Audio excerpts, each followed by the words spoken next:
Okay, we are back. This is Creativity is the Cure. I am your host, Malcolm Moore, and today I have another special guest. I have Leah Kardos. How are you doing, Leah? I'm good, Malcolm. I am talking to you from Palmdale, California today. Where are you? I'm in London, England right now. Wow. How's the weather today? Oh, it's cold. It's nice though. Sunny, but really cold. That sounds about right.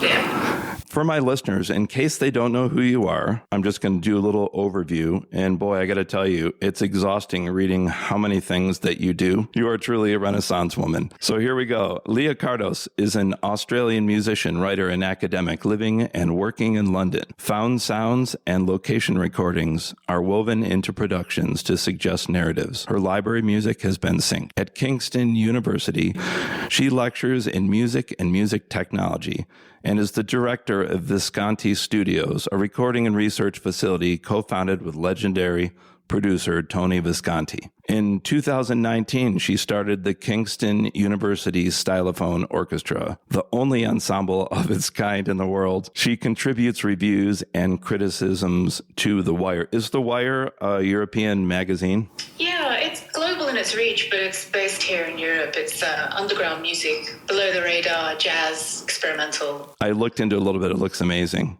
And just for you behind me today, I have my stylophone. I see it. Very good. Yeah, I'm a middle school teacher, and I always like to bring in things like theremins and stuff like that, and they're absolutely blown away by the stylophone.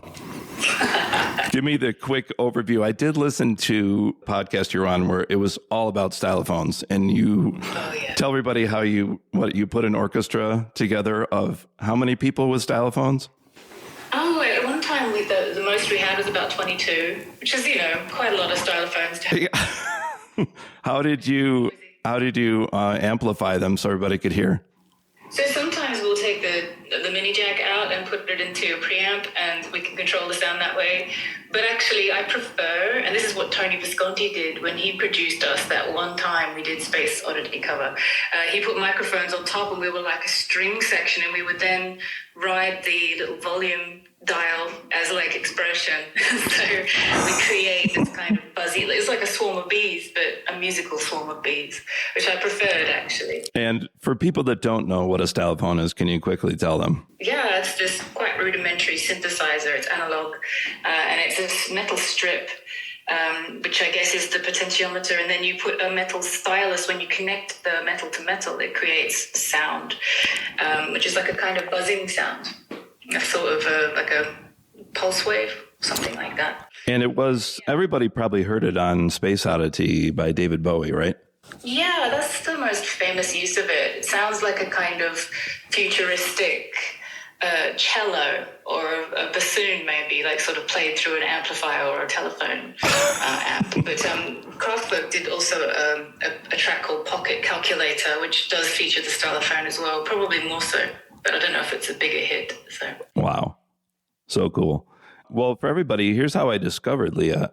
I first heard of her on the David Bowie podcast, David Bowie Album to Album. Then I followed her on Instagram and bought her David Bowie book, Blackstar Theory, The Last Works of David Bowie. Then bought her Kate Bush book, Hounds of Love, which we'll talk about in a little bit. I also enjoyed your interviews on the Kate Bush fan podcast, as well as The Sound of Stylus. There's the name of it. There it is, yes. Before we get into your two books, let's talk about your music a little bit. You're very prolific. I've listened to quite a few of your albums. Here are a few that I like. Do I pronounce this correctly? Ricochet? Yeah, that's perfect. Ricochet. It kind of made me think of the Bowie song Ricochet. Ricochet. From Never Let Me Down, yeah. What does the title mean for that? It was a mashup of the idea of Rococo and Ricochet. It was the two put together. And that was just because at the time, this is going to be quite a long answer if I don't think about it first. Okay. So at the time, I was making instrumental music that was getting being picked up on playlists, and I was getting a bit pissed off about how sort of beige all of his playlists were, and how, I was getting added to playlists that were about meditative music or quiet piano moments. And I just kind of wanted to shake things up a bit, like the Rococo guys did, and just sort of invest some freshness into it. So it was really about getting a freshness into the music and making it a bit angular and a bit unusual. And Ricochet was just the idea of like myself, like kind of just ricocheting around this Visconti studio. And I made that album to learn how to use the damn studio because it was analog. And so I was doing stuff to tape. And because I have to teach it, the best thing to do is to just throw myself in the deep end and learn how to use it. So it was a real big learning curve. And the album came out sounding like nothing I'd done before, which I guess was the aim. But yeah, it was very vulnerable and yeah. Very eclectic. And I think the title tune, I love the intro with the out-of-tune piano. Yes, and that's on the Mellotron. One of the. Oh, that's how you did that? Yeah, we bought it special for the studio, against Tony's better judgment, because they are temperamental, and he remembered in the 70s having terrible times with Mellotrons, but we got one anyway. And that was all the sounds on that come from the Mellotron. So. Yeah, I've read from bands that used it that it's wonderful to record with, but can be challenging playing it live. Yeah. Yeah, and ours is broken and it's hard to get repaired. So, there we go, lesson learned. Oh, no. I also loved 48, another album. I like that one to play in the morning. I have a list of albums that I play when I wake up, including David Bowie, All Saints, David Torn, Cloud About Mercury, Pat Metheny, Bright Size Life, Eno, Lanois, Apollo, and Spinner by Eno and Jah Wobble. It's such a beautiful album. I love the infinite reverb on the piano. It's just very relaxing, and I recommend to anybody meditating or just like me, slowly waking up in the morning. Well, thank you so much, because to be grouped in that company is a huge compliment. So cheers. It's right there, yeah. And then you have an album called Bird Rib, correct? Yeah, Bird Rib. I love DD and Heavy Hand. There's lush and magical chord changes. Can you tell me a little bit about that album? It really stands out compared to your other albums. Yeah, so this was made, again, just trying to push my practice away from, not that it's anything bad, but just away from what I found easy to do. And I'd been doing library music at this point and working with film and TV and documentaries and things. And so I really wanted to do something that just had a lot of personality. It was also the Bird Rib palindrome title meant that it was forward and backwards. And so I was really looking at all the materials I had. I didn't realize that. Yeah, so it's all the stuff I had from Rococo, which was all on tape. I really was just so inspired by listening to it backwards. So I flipped all the tapes over and I was listening to my stuff and going, well, I could do something with that, chop it up, change it up, speed it up, all this sort of thing. And so that's where a lot of the material came from. And it was, in the case of Heavy Hand, it was taking some of that stuff and running it through fast, the piano, cutting it up into concrete. And the song Bird Rib was a piece of mine from before, slowed down and backwards, and I improvised to it. So it was a lot of sort of process-based, question and answer type stuff, like seeing what I could do and how far I could take the materials I already had, cannibalizing my own stuff. But it's been a while since I've made music, but that was, in 2020. I released it just as COVID came out. So I associate that album with that time, that really weird, surreal, early lockdown vibe. Unbelievably creative. I think actually, didn't the Beatles do that with the song Because? What was it, a Beethoven song they played backwards and they sang over it? Yeah, I think a lot of the experimentation in the studio and what Brian Eno calls, treating the studio as a musical instrument. Yes. Right?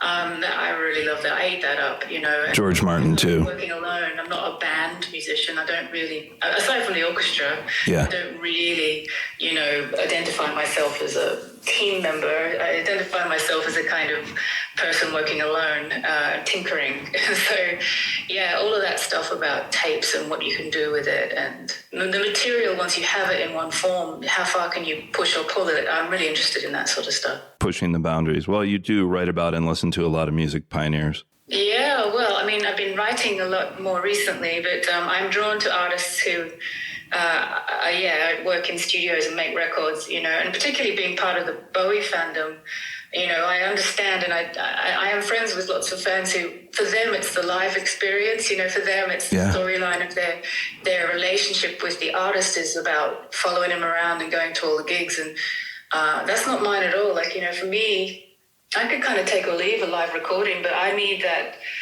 version, that one that was produced. I've got such a relationship with productions.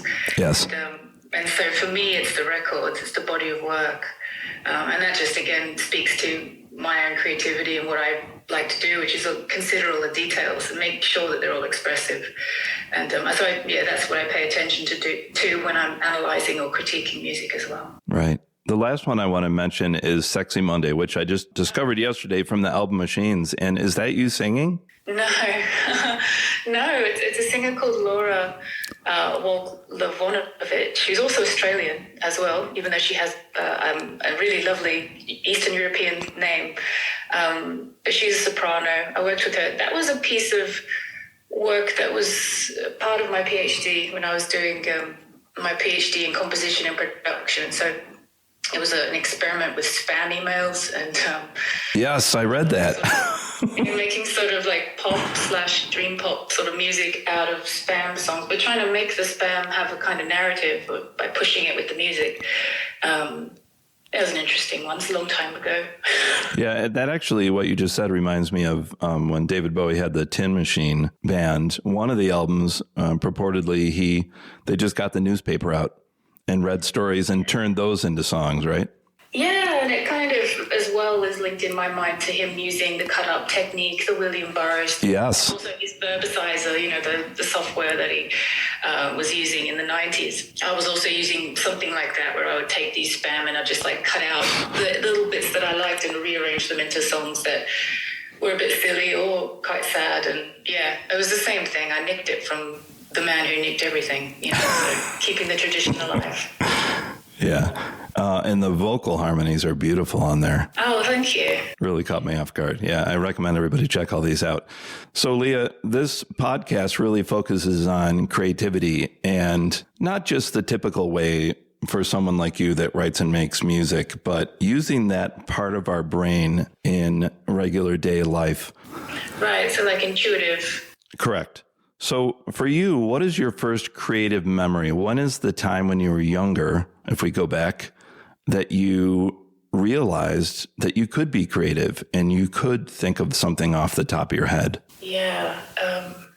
So when I was younger, when I was a child, I did keyboard lessons, piano lessons, and I don't remember how old I was. It must have been 7, 8, around then, when I think it was all starting to connect together, the abstract ideas of this is a C, this is a D, these are the notes, these are the, scales, and this is music theory, this is what it looks like on the stage. It started to all kind of make sense as music. And I remember vividly harmony being a thing that kind of blew my mind.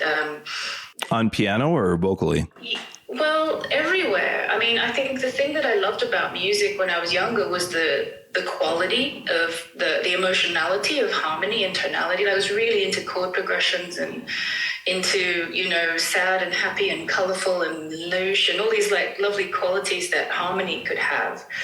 And when I first understood it, I just remember learning in a music theory context about major and minor thirds and how to count them and how to stack them up, and how you could have major, minor, diminished, augmented chords and how different they all were.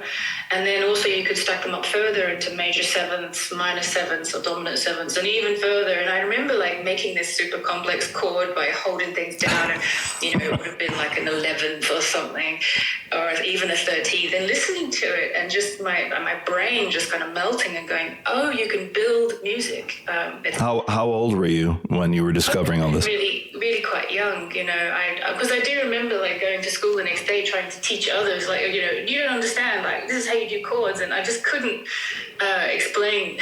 I didn't have the mind to sort of break it down for anyone else, but it really meant a lot to me. And I think it wasn't long after that, when I was in my early teens, that I was just into like pop music and chords and breaking things down and learning how to play them myself, and developing an ear for picking out things, and that alongside my classical music was really instructive. But yeah, really harmony was where it sort of sat for me for a long time, and it wasn't until much later that I kind of got away from how clever music could be and really got into like, oh my goodness, delivery, simplicity, tone, the art of it. That was a whole other thing that happened to me later in life. But early on it was chords, harmonies, yeah. Yeah, that's funny. I'm currently taking a course taught by Brian Eno online. It's called School of Song. And he's been teaching us a lot of things like that. Like one of the lessons was he goes, okay, I want you to look at these images. Write down all the words that you think of and put it in the chat. And then he goes, okay, now you can steal from everybody else that put it up there. And he goes, you have 20 minutes to write a song. I want you to record it into your voice memo. You must complete the song and upload it in 20 minutes. So speaking of what you're saying about keeping things simple, I really learned a lot to compose quickly because there wasn't any time. And I think from what you were saying, sometimes if you keep it simple and keep it stream of consciousness and do it right away, it'll come out quite differently. Oh, yeah, definitely. Like it's sort of intuitive. Like particularly if your bucket's full, I hate that terminology, but you're full up and you're ready, and all you have to do is just tip it over a little bit and it'll come gushing out. That's a type of creativity that I feel is really privileged, like if you can just do stuff quickly and you've got the tool set, you've got enough kind of craft in you to make sure that whatever comes out is legible or has some kind of point of view. I think that's brilliant. But also, I also have a lot of time for just careful, slow practice. Right. I think there's a space for all sorts. But yeah, with songwriting, I think Eno's right, because songwriting, people can get so precious, right? It needs to be perfect. They want to polish the egg forever. And sometimes songs just they're very simple. They just need to have a broad brush, just, make a mark. And so it's good to let things go and leave things rough and ready. I think you're right. There's lots of different ways to write songs. And he also said he thinks there's too many choices these days, and he likes to put limitations on himself. Yeah. I don't know if you know the David Bowie song Satellite, but I read that he told Reeves Gabrels, the guitar player, okay, you can do a solo here, but you can only use this string. Yeah, and you know what? That solo is like the best one. It's so cool. Yeah. It was, what was it? Looking for Satellites, right? Looking for Satellites from Earthling, yeah. And it's like the best solo Reeves has done in his whole career. Yeah. Back to creativity, though, do you think creativity could be implemented in curing people or helping people with mental health struggles like depression or anxiety? Any specific personal insight on that? Yeah, I do believe that it can. I think creativity has a therapeutic aspect for the creator. It's cathartic, it can be expressive. It can be just as therapeutic for anybody who is expressing ideas or articulating complex ideas in sound and music, but also because you've got the performance aspect as well. There is a kind of level of expression that is can dip into the subconscious and can really touch areas that are hard to wrap words around. So I think it's wonderful. Maybe like an exorcism. Maybe just like a way of excavating, Oh, that's great. I love that. Things that that are part of the other parts of your consciousness that don't have language, that they have expression in other ways. So definitely, yes. I think that any type of creativity where, you're deeply listening to the world around you, or you're listening to yourself, this kind of listening practice, this responsive practice, I think it's all really healthy. I mean, there are creative practices that are meditative, and then there are creative practices that are expressive. Right. And I think it's healthy for humans to do both of these things. Look inward and be still, but also look outward and be noisy. I think music is a great medium for that. Just like any art, I think it's really healthy to engage with. And particularly if, you do it without any concern for commerciality or with an audience in mind or professional ideas, or, if you're just doing it because it's good for you or because it feels right, I think that's quite pure, and I quite like that as well. Yeah, and In your Blackstar Theory book, you mentioned a quote Bowie said. I'm just going to paraphrase, but he said he was speaking of how there's mental illness in his family, his brother that passed away tragically. I've always theorized that Bowie, going through all the personality changes like Halloween Jack and the Thin White Duke and Ziggy, it seems like he was using the healthiest way he could to deal with the things in his head, and maybe he survived a little better than his brother because he used creativity. Do you have any thoughts on that? Yeah. I mean, I have to put caveats up there. It's all speculation. Right.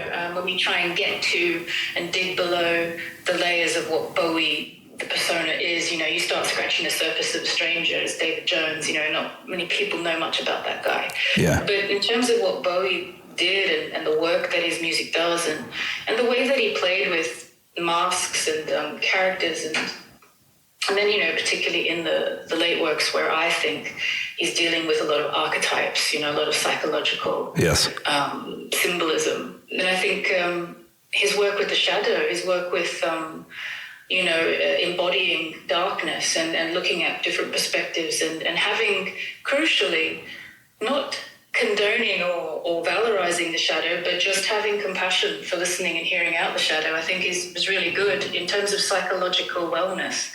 Yeah. In terms of presenting and putting a mirror up to people and recognizing the humanity of it. I think his work, if you look at the whole catalog, I think is quite consistent throughout. He's singing about murder and serial killing right from the get-go and to the very end. Yeah. And sometimes it's a bit weird, because you'll listen to something from Number One Outside will come on and you go, ooh, I love this song. And it's like about dismemberment. You have to sort of separate that, but also acknowledge that, Bowie never shied away from dealing with these topics. Well, that could be filed under what they call outsider art, right? Well, of course. I mean, you can file anything under anything, but when you look at the whole thing, he's dealing with ugliness a lot of the time. Yeah. With an air of compassion and hearing things out. And bravery, I think. And bravery, but without also saying that evil is good and being, subversive or, doing a Marilyn Manson thing or, saying, I'm the devil. He never does that. It's always from a level of compassionate humanity. And I believe that, with the last show that he made, Lazarus, I think that that's really the strongest articulation of shadow work in his whole oeuvre, and I think it's really quite powerful. So I do think that through Bowie's creativity, I think he was using tools from depth psychology to help and to also model ways of navigating this stuff, which I think is really powerful. I think that there's, not me, I'm not the one, but I really want a Bowie scholar to go into that, look in that somewhere, because I think, What's his song that says, I've never done good things, never done bad things, never did anything out of the blue? Yeah, Ashes to Ashes. Yeah. That kind of encapsulates what you're saying there. Yeah, totally. But also there are quotes that he's kind of given all the way through. But the famous one from 77 was when people were saying, hey, you're a fascist. Hey, what does this mean? Your music, right. You do say all these things. And he kind of had to not apologize, but he had to clarify and say, I'm just Pyrrho. I'm just a man in a mask. I'm just reflecting back to you what you are. I'm nothing more. And it's that's exactly what it is. And so when you see something as monstrous as Valentine's Day, right?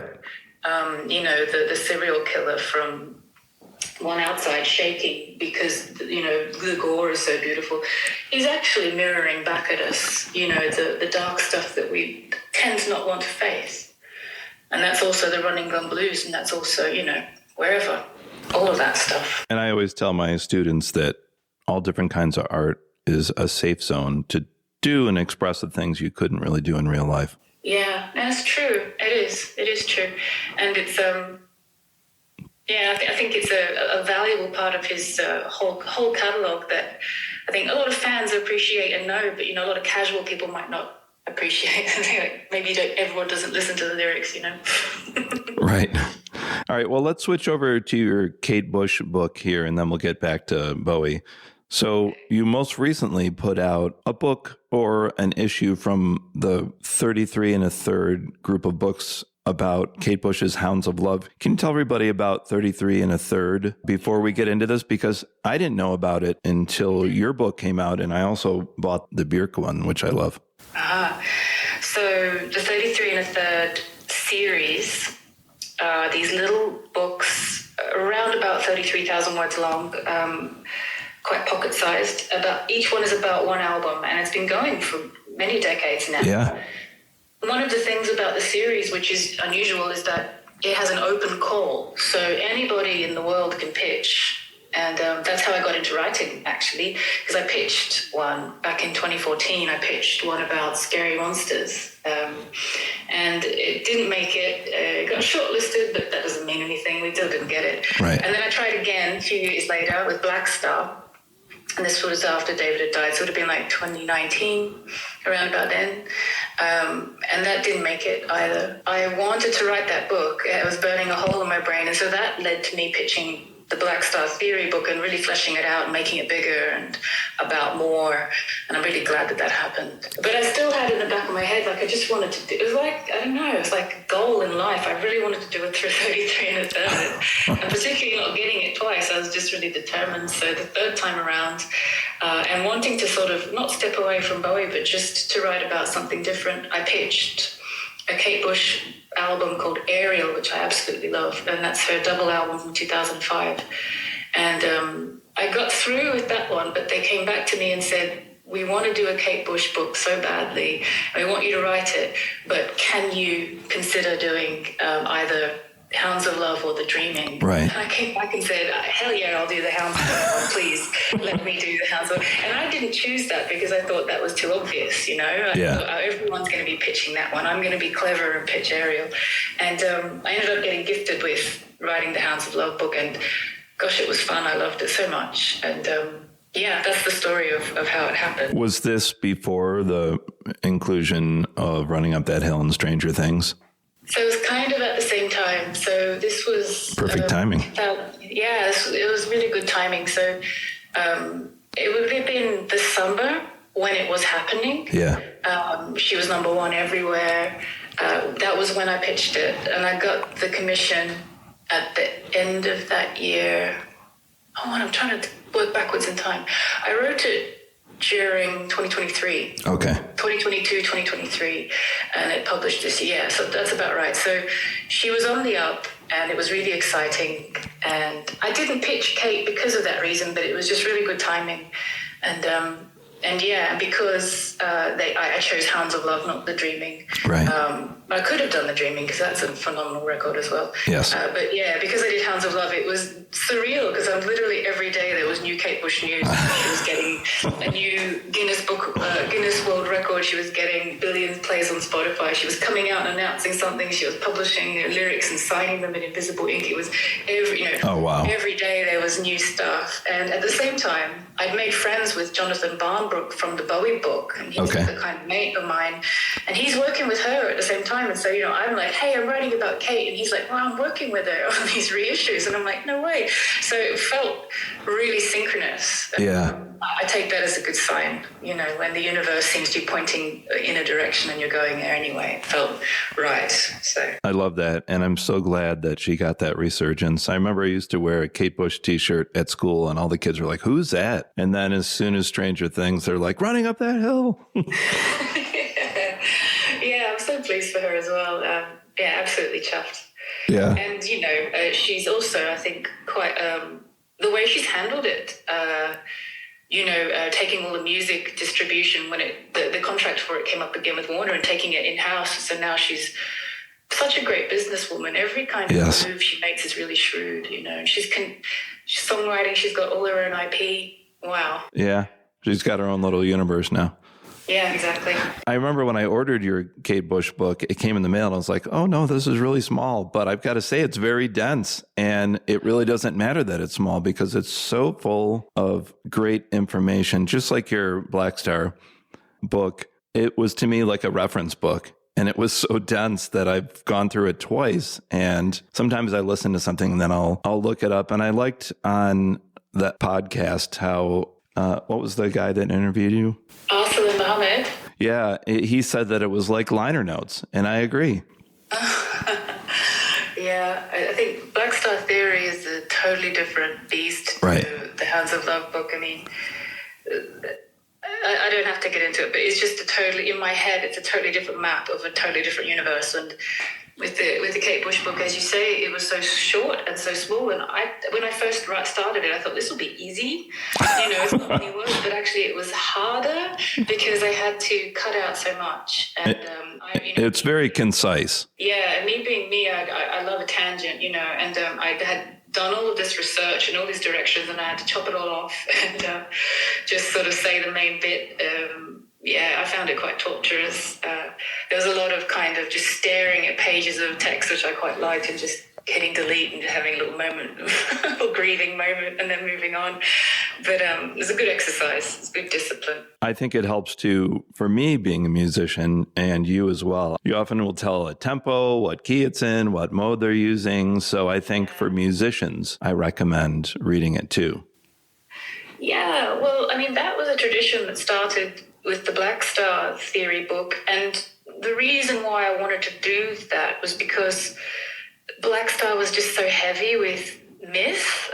There was just so much death and like this means this and he's singing about his death. And it was so heavy with that storyline. And it was impacting the way I was listening to the music. And so for me, it was a way of stripping everything back and going, well, look, let's forget about that for now. Look, what's actually going on? So what's the key? What's the tempo? What's the structure? What's going on with the music? How many layers are there? How are they being played? And then each time sort of going through and, starting with the basic foundations and then the elements, so what's the harmony doing? Does that say anything? What's happening melodically? And then what's happening rhythmically? Is it syncopated? Is it driving? What's going on? Right. And then how is it performed? How is it inspirited through performance? What is that doing? And then what's the lyric doing? And then how's the vocalization working with everything else? And I sort of build the map out without really bringing any kind of emotion into it at all. And then looking at what was there and what that was doing kind of helped me look at it with fresh eyes. And then I kind of, to me, that opened up more depth because it wasn't just, the Villa of Ormond and Cancer this and look at me, I'm in heaven. That wasn't it anymore. It was about other things that he was doing in the music, which I think were just as potent and just as great and pointed in other directions. So that was really a way of like rooting what I wanted to write about in the reality of what the music was doing and not just my feelings about it. And so I sort of kept that up with the Hounds of Love one, but for a different reason, because with Hounds of Love, it was like everyone knows this album so well, everyone knows it back to front. How can I come at it with fresh ears? And so again, I went back to that method of just like, well, what's happening with the motifs? There's so many motifs through this album. Where are they? What are they doing? Where do they correlate? And, what's happening harmonically? What's been done with programming and what's been done with playing? And why did she make that choice? And so, again, rather than just rehashing the known myths of the songs, this one's about Wilhelm Reich, or, this one's about, it became more about what's in this music and how does it work cohesively as a whole thing. And then, can that be fresh? Can I now look at it with fresh eyes and ears? And so, the music theory kind of thing, it's not a gimmick so much as it's just a way to kind of be clear-eyed and clear-headed about the music, to really look at it and what it's doing. And why it works. It almost sounds like when you were younger and you're discovering the depth of harmony. Yeah, but also it's just about taking my emotions out of it until the end, so kind of just looking at what the music's doing and how is it doing it. Because you can argue for your whole life about what music means, and that's going to change all the time. I mean, music means different things at different moments in history amongst different people who are having different conversations. So it's redundant to say that a song means this or the artist meant that. But what is, I think, useful is to say, well, what is this song doing? How is it doing it? How's it working? Yeah, what are all the bits doing together and how is it doing it? There was an interview, I can't remember what magazine, it's got to be 15, 20 years ago, where they asked Bowie, what does this song mean? And he said, you know what? Honestly, I'm more interested what you think it means and everybody else think it means. Yeah. He also said that there was that artist statement, that manifesto that went out with Eno in 95 when they were presenting the One Outside project, when they made that joint statement on, meaning is irrelevant, there can only be multiple readings. And I love that. It's just like saying, it could change in meaning. What it means doesn't matter, and what we meant doesn't matter. All you can do is make multiple readings. All art is unstable. And when I was doing some research into Kate's sort of, the promo she did on the back of Hounds of Love, I get that vibe from her too. People, particularly interviewers, would come and go, what does that song mean? And she'd be very reticent. She's like, really elusive, because she's not interested in telling you what it might mean. She's very interested in keeping all the windows open. Right. And she's very interested in leaving the magic there. And so I found that to be really instructive. It's like, you don't want to just tie up in a bow what an album does and what it will. No, you want to explore what it does, but you don't want to tie up what it means, and you don't want to enforce your meaning on other people. What you want to do is hopefully create opportunities for meaning to exist. And I think, that's the line that you tread when you're trying to write analytically about music. Right. I've always thought that the best art asks more questions than gives answers. Yeah, I think so. And I think as well, particularly with record production, it's a imaginary sonic virtual world, you're world building. Right. And the world exists, you can describe and live in that world, and you can talk about what it is, but what does a world mean? So it's like, stories and narratives and world building. I think, when you can talk about music in these terms, I think it's useful. It's reductive when you say, oh yeah, that song's about their dead mother, or that song's about, how that person feels about the economic crash, and I hate that. I like the former. I hate the latter. Yeah. Now, something you brought up in the book and on the few podcasts that I've heard you do, I love that you're talking about women producers and how rare at one point it was. My favorite female singers are Laurie Anderson, Björk, and Kate. But I remember in the 80s when I was first hearing the Hounds of Love and just blown away, I was like, wow, she did everything on this. And at that point, it was rare. And at that point, the only other female I could think that did that was Joni Mitchell, because I remember when I got into Joni Mitchell, she was writing, arranging, singing, and then she even painted the covers or did photographs. And as I taught my students recently, going a little bit ahead in the future, it wasn't until Sarah McLachlan and the Lilith Fair that gave the chance for a lot of women to start to do the same thing. And I theorized that because of Sarah and because of Kate and Joni and people like that, that's why at least the charts over here are currently dominated by Olivia Rodrigo, Chappell Roan, Taylor Swift. And it's great to see how these early pioneers led to what I would consider the most popular music in the world right now. Yeah, I agree with you. I also think that America music culture was a little bit ahead of the UK one. I mean, it galls me that, Kate Bush has the record of being the first woman to have written her own hit single. Right. In 1977. It's wild to me, in America that happened a lot earlier. And I think, England, so proud of its recording studio cultures, were terminally, toxically patriarchal. Right. All of those scenes were so difficult for women to even get in the door. And Kate Bush's case study, through the 70s, the only reason she got in was because she was a little pet project of EMI. She just happened to stun everybody by writing her own songs and having a hit. They didn't even expect that to happen. And then she was protected by her family because she was so young, and they negotiated amazing, perks in her contract that allowed her not to have to tour, and keeping her own, IP, and setting up her own songwriting company, publishing company. Right. I mean, really precocious stuff for someone who's 19, 20. And David Gilmour helping discover, David right? Gilmour being a family friend and helping out. She had, you have to say as well, she had a lot of privilege. I mean, she had access to equipment that just women couldn't get near. Oh, the Fairlight, for one, right? What did those go for? Between 50 and 100,000 back in the day, and I think only 4 people had them, right? Right, yeah. I mean, Peter Gabriel set up the company to distribute them, but, rich people like Peter Gabriel and Kate Bush are the only people that could afford to buy them, Trevor Horn. And then there was like studios that would hire them and work between them. And it wasn't until technology caught up in the mid-'80s and other cheaper technology could do what the Fairlight could do that, it became accessible to everybody else. But, she had immense privilege. She had money, but it was because she was smart. I think the whole case study of Kate Bush, particularly the way she navigated her career and maintained her creative control, or fought for it anyway. At a time when many people didn't. Exactly. I think it's really amazing. In America, you have examples of artists, women writers, writing their own music, performing their own music, arranging their own music, if not producing their own music, and having control of some of the IP and publishing. You have that happening earlier in the 70s. Right. But yeah, in the UK, for some reason, it could just be a natural conservatism. It could be just, the fact that the studio system here, because it was like an arms race of, a number of institutions, and it was so driven by this sort of toxic culture over here. And when you talk about the patriarchal society of music, some of those early interviews of Kate, especially, I can think of one, visualize it, that was on TV. It was just embarrassing how condescending the men were, and all they talked about is how she looked. Yes. That seemed like a big struggle for her to overcome, which she eventually did.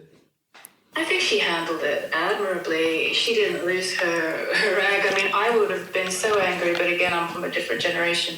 But it was it's not just something that happened in the UK. I mean, Joni Mitchell famously said that, if she made anything and there was a man sitting in the room, then they would get credit for it. Right. This idea of sort of having to constantly fight to be seen as more than just an object. I go back and look at the way that reviewers and critics talked about Kate in the early parts of her career, and it's disgusting to me, the way that they spoke about her and reduced her down to an image. And those interviews where she's being condescended to makes for really uncomfortable viewing. It's very uncomfortable to watch, and it blows my mind that it really occurred. Yeah, it's horrible, and I think I think it's important as well to draw attention to that, because it doesn't seem that long ago, and perhaps when you tell the story of Hounds of Love, you think, oh, that's just the norm, that's what people do today. But she really was the first one. I mean, I open the book with this little list of the first woman. She's just the first one to do all these things at that level, the mainstream level. I mean, women have been doing stuff in the shadows and on their own and in academic spaces for all the time, with technology, but she was the first one in mainstream pop culture to do it. And so important, because that meant she was visible. She became, the mother of everything that came after. And so important, to make note of these things. And yeah, she produced her work. People don't talk about it. They talk about her voice, her image, her use of technology. But, really hardly anyone puts her up there as a producer next to people like Trevor Horn. Not many people do, but actually the production of Hounds of Love is exquisite. And so I really wanted to sing about that in the book. I made a whole chapter about it because someone had to. Even today with Kate's two latest releases, 50 Words for Snow and Director's Cut, a good friend of mine, Steve Gadd, who luckily played on both of those albums, he's one of the best drummers in the world. And he said that it was like hunting together for what she had this idea in her head, but hunting for the right thing that would work. And I think for those albums, they did a lot of just bass, drums, and piano to really hone in on what she was looking for. Yeah. Which speaks to her being a really exacting producer with a vision. She has something very specific in mind. It scans, that experience scans with the image I have in my head of her as a creative person. And it's funny because you look back at people talking about working with her, and often the storyline is, oh, she made me do it for hours, or we went through reels and reels of tape where she got me to do one note over and over. Oh, that's Steve Lillywhite, right? Yeah. Is he the one that gave up? People like this. there's a lot of anecdotes like that where it makes her out to be some kind of kooky Luddite, you know, there's like she doesn't really know what she's doing, or you know, she's not quite efficient, you know, she can't get the players to do the right thing, and that's sometimes how it was written about. But of course, that's not the case. The case is that she has something very specific in her mind, and she's getting it, so she can then dismiss that person and then take that into post-production and make it the way she wants it to be. And I love that, you know, and also, you know, the very specific. I mean, I've been talking with Jonathan Barnbrook about how it's been working with her, and in a visual sense, it's the same thing. She's got very specific ideas. She doesn't really want your input. What does Jonathan do? Is he the engineer? No, he's a graphic designer. So he's the guy who worked with Bowie on the Blackstar. Oh, wow. Actually, The Next Day and Reality and Heathen. He worked with Bowie on a lot of those late period releases. But he got a Grammy for the Blackstar. Yeah. Rightfully so. But he was reflecting to me that working with Bowie was very much an exchange. You know, Bowie was like, listen to the record, how do you feel, what do you see, you know, I'm interested to know your ideas. And with Kate, very much the opposite, very much, you know, I want it to be this way. Yeah, Bowie was, I think you're right, Bowie was a little more collaborative. Yeah, and Kate's very like, I want this, and he'll be like, I don't think that's going to look good, and she's like, I don't care. What's the part in your book? It was one of the videos from Blackstar where he, you know, goes backwards into the little closet, and I think the director was saying, Lazarus, right? The director was saying, well, what if you went into the closet? And then Bowie was like, oh, that'll keep the people guessing. Yeah. Yeah, which is very much his process. And it's really interesting to sort of research and consider these different approaches to making music, you know? Yeah, I had one more Kate Bush question for you. Now, I don't think it's in your book, but one of my favorite recordings she ever did, I think, was a B-side on Hounds of Love, and it was called My Login Love. I really love that song, and from what I read, it's a traditional old Irish song, but I think she changed the words. What do you know about that song? Because I can't find any information on it. So I'm aware of the B-sides, and I know it's a Celtic folk song. Yeah. Which ties in with the kind of the aura of the whole, you know, all the B-sides, even, you know, Under the Ivy, it's got a whole sort of feeling of familial warmth, but also sea shanties, also humour, play with the handsome cabin boy. And My Login Love speaks to this kind of Celtic maternal influence that comes through with, like, you know, Jig of Life and all of the Celtic instruments on side B. But in terms of changing the words, I mean, that's really common when it comes to traditional music. But in terms of like what it was changed from, or, you know, the why behind it, I couldn't tell you. I just know it's a gorgeous thing. And the way that I sort of see all those B-sides, because I didn't have room to get into it on the book was so tight. Right. I kind of just left them, and in my mind, they're kind of just, they're part of the aura, they're the constellation around the album, and they resonate with and give power to the themes on the album. So in terms of its function on the backside of a single, I think it just helps you immerse in the world. This kind of world where, you know, there's such an Irish flavour on the record, particularly on side B. And, you know, a lot of the lyrics were written in Ireland, and, you know, she does tap the maternal influence of her mother. So, yeah, I mean, that's as far as I can give you on that one. But, I didn't really get into but there's also just, not much info about that stuff. Well, I think what you're saying about lyrics, I recently taught my 7th and 8th grade choir Carol the Bells. And I had no idea until I did research that it was originally, I think, a Ukrainian folk song. And when it was brought over here during World War II, they added the Christian lyrics to it. So I think that's good to point out that a lot of these songs have been around for 100 years or more. Yeah, and if you track sort of folk music, particularly over here in England, and, you know, over in Ireland and Scotland as well, and Wales, you've got like sort of traditions of like localities and certain, you know, townships sort of adopting lyrics and adding their own stories and their own local legends to the stories. And so you get this nice cross-pollination of cultures and things traveling around and people taking songs from one place to another and then owning the songs. So it's kind of a little map-making exercise. But yeah, it's all very rich. Right. All that stuff. Well, let's move on to Blackstar Theory. There's so much to cover, and I won't be able to get through all my questions, but I've got to say, there's one song, I'm sorry, this is The Next Day. There's a song in there that most people don't like, but it's my favorite. If you can see me, I can see you. I love that song, and I love how you describe it as a sniper's promise, self-perception, My friend Tony Levin plays bass on it, and Gail and Dorsey singing. What are your thoughts on that song? Because it just blows me away. That song, to me, truly is a world. It just takes me somewhere else. Yeah.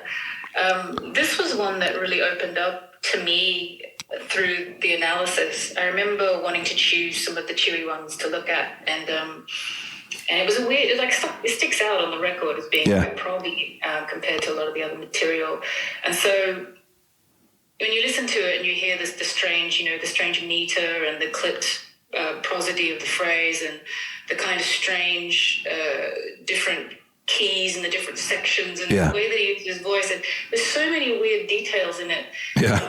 The only way it could really come together for me was to do what I described before, which is to start at the beginning and go, well, okay, what's going on musically, and wow, it's in a mode, okay, and now, okay, then it's got this weird, but what's that doing with the theme, and it's kind of excited. What's it excited about? What's the lyric doing there? And then how is he singing? He's using it's intense. Past.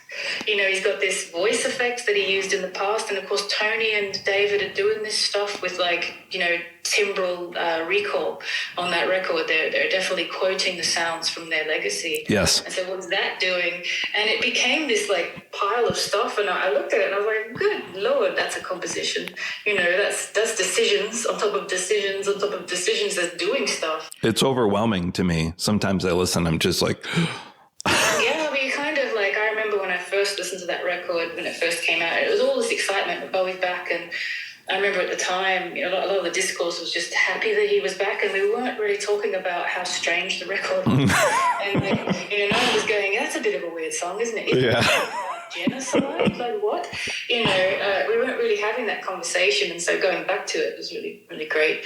But that record, to me, all of that stuff, for me, in my reading, and I'm not saying my reading's right, no one else's is, mine's just another reading of anyone. Anyone can do a reading. But with mine, it was really about power and this kind of, this tyrant, this archetypal tyrant, and how they grasp at power, but also how they trick. And the music kind of shows this. The music tricks you, the music cuts you off. There's an ascent. It's just, it keeps going up and up and up. And I was really the way that the lyric met with the motives, met with the rhythms, this excited drum beat, met with the way that his voice was twisted and evil, highlighting other times in his career when he's done that, to me were all just signposts pointing towards a characterization of an archetypal tyrant as a warning, like a black mirror. It's like saying that, if you can recognize that I am a shadow figure that everyone on earth is capable of being. Yes. That we are all just a few steps away from becoming inhumane to our fellow man. If we're all a few steps from becoming power mad, we're all a few steps away from being reduced to murder in the aid of gaining power. And if you can't see that, then you can't see yourself. And if you can see this, then I can see you. This is kind of, this Hamlet thing, the play's the thing. If you can see that, you're being represented and your worldview is there, then you're the killer, this thing. And so that's what I kind of got from it. If you can see me, then I can see you. I can recognize. It's like locking eyes. It's saying we're all capable of this evil. And if you can see it here, then I can see it there. And I think that's really actually a really powerful statement to make in music. It's kind of like the Peter Gabriel song Digging in the Dirt that speaks of everybody's dark potential. Absolutely. It's of the ilk. It's of these quite deep psychological, very mature songwriting exercises where you're sort of not just painting a villain, you're saying you can be, this could be you. And actually we're only a few steps away from becoming this, all of us. Yeah, if you can see me, I can see you. Absolutely. Yeah, exactly. Yeah. The other song I want to ask you about is Love is Lost, another favorite of mine, but I just can't get over the remix, the Steve Reich, James Murphy. God, it's so exciting. As a drummer, learning the Steve Reich clapping parts when I was younger, I cannot believe how he fused all these things together and then put a little Ashes to Ashes. What are your thoughts on that version? I love it. I never skip it when it comes on. And when I'm out exercising, I'm like, yes, I can work out to this. I mean, it's like delayed gratification, right? Because it just does this clapping thing where it's pulsing, first kind of all the verses of the song coming in one after the other, becoming really intense. So exciting. And then it tips over to like disco. Yeah. And then you're clapping along in a different way. Yeah, I know. Brilliant. I love the video as well with the puppets. Oh my gosh. Wait, is that the one that he did for, what was it, $15 or something? When there was the mannequin version of him? $12.99. Sorry? That's right. So he had all these so it was $12.99, the price of the hard disk that he needed to get the files off the camcorder. And he did it all on his own at the Isola offices in New York. And the puppets were left over from the aborted video for The Pretty Things Are Going to Hell from the Hours. Spooky puppets, I must say, very spooky.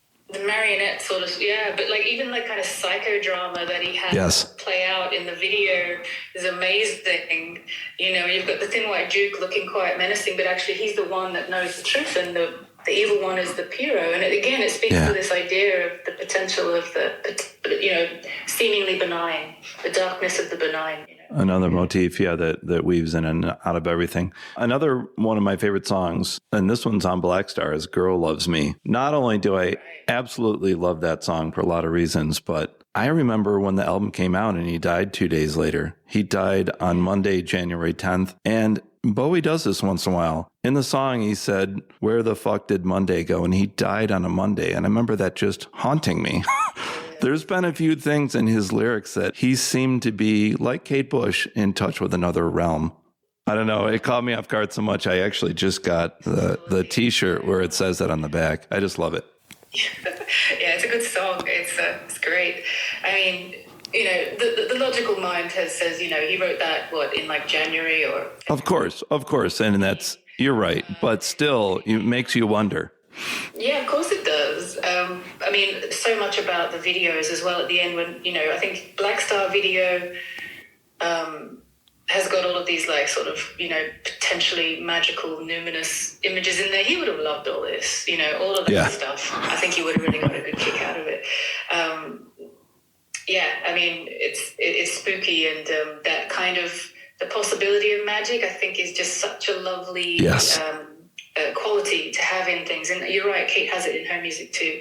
There's this possibility of magic. It's just like, there's a little bit of space where something could be possible, something else going on. And I think it's really lovely to have music that has that in it. And certainly Blackstar has it.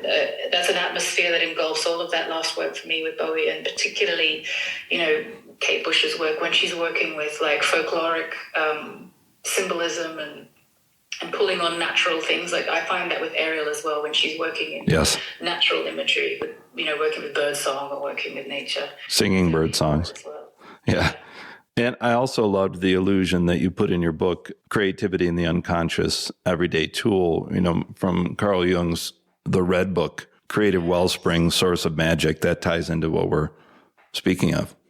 I think so. I'd love to talk to Tony Ursula, the artist, the artist that was responsible for working with the projections with Bowie in the 90s, think about the Little Wonder video with the projected eyeballs and the 50th. Oh, and the spheres with the faces on it, right? That's right. And then at the 50th birthday party, yes. The two-headed puppet that appeared in the Where Are We Now? That's where I first saw that. Yeah. So Ursula was... going with Bowie to the Red Book premiere. There was a launch gallery opening where some of Jung's mandala paintings were put up. Right. Also, the book was published.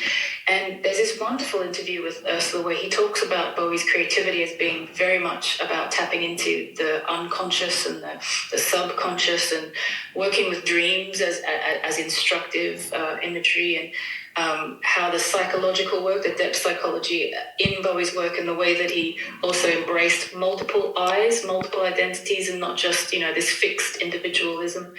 Really great interview. I'd love to sit down with him and talk more about that, because I think that, there's even a Bowie quote where he says, dreams, he says he suspects dreams do more than what we think they do, and he's quite Jungian about that. He says, I'm quite Jungian.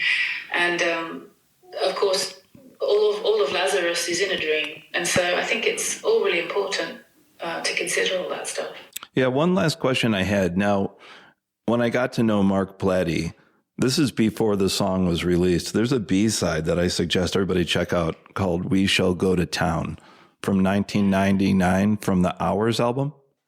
Yeah.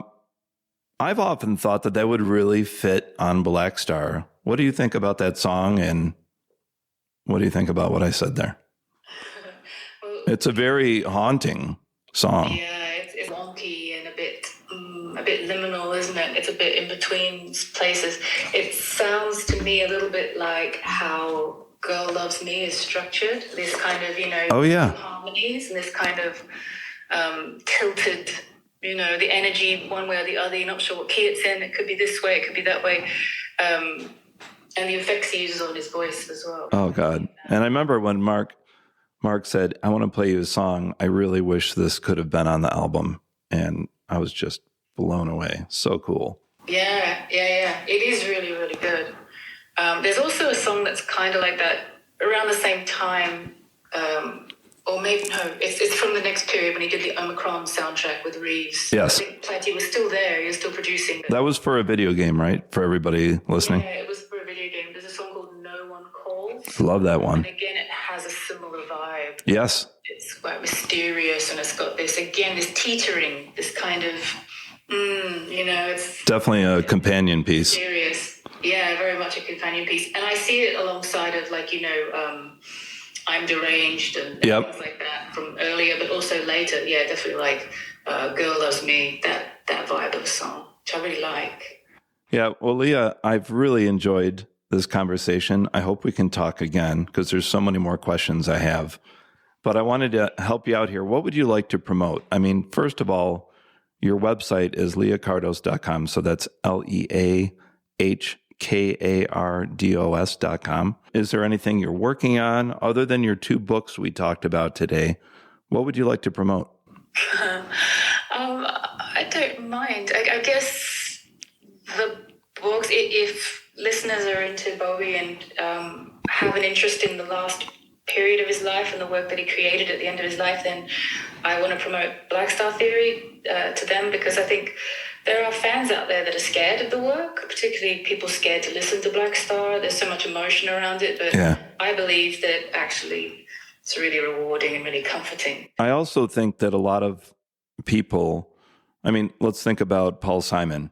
Everybody wants to hear all his popular songs, You Can Call Me Out, but I think that some of his latter albums are just as good, if not better, like the one he worked with Brian Eno called Surprise.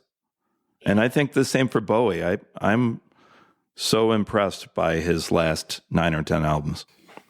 Yeah, I think also just artists who get the privilege of growing old and they're still creating and they're in their late voice, they're in their late stage. I love it, particularly the weirder and more abstract it gets, the more I enjoy. And I've got my eye on Bob Dylan, the music he's putting out. Yes. Anyway, it's fantastic. I'm interested if Kate starts doing some more work in her later years, what that might be like. And I think Bowie, Scott Walker. Scott Walker, love him. Amazing privilege to see an artist mature and get into this kind of zone where, I think magic enters in again and mystery. I'm really into that. But also just Blackstar, it's so heavy. It was the anniversary of Bowie's death yesterday, and there's still so much grieving going on. And I suspect it was the case for me that engaging with Blackstar and really swallowing it, metabolizing it in my way, helped make it all very more comforting. It's cathartic. Grieving. It was cathartic. It also gave me some really useful tools for understanding mortality a tiny bit more and having a little bit more of an insight into end-of-life creativity and looking death in the eye. It's all healthy stuff. It sounds really grim, but I found it quite soothing, and it helped me deal with the death of my dad, which happened quite close to that album releasing. And yeah, I just think people are scared to listen to it, but actually he made it for us, and he made it about that. It's beautiful. And at the end of that book, you wrote this great sentence that goes along with what you just said. You wrote, Bowie's last works tackle the biggest of ideas, life, death, what we are and who we can be through the artistic depiction of the process of individualization. Yeah, individuation. Yeah, I believe that. So, Yeah, if there are Bowie fans out there that are afraid of looking at the end of his life or afraid of that work, I would like to promote that. If there are people out there that like Kate Bush or are interested in learning about a pioneering music producer and auteur, then I can recommend that book. Really, I'm just really chuffed if anyone engages with any of my work in any way. It's wonderful. So. Okay, so just to reiterate, 2 books. Blackstar Theory, The Last Works of David Bowie, 33 and a Third, Hounds of Love. I think everybody should check out your website because that's how I originally got into music. You have a lot of your recordings up there and also, of course, Spotify. And probably Instagram is the best place to follow the latest updates. Would you agree with that? Yeah, I'm feeling quite disenchanted with Twitter and Facebook and everything else. So Instagram's the only place where I'm happy to hang out. People might catch me. I think I'm phasing out those other places slowly. All right, Leah, thank you so much for talking to me. Thank you, Malcolm.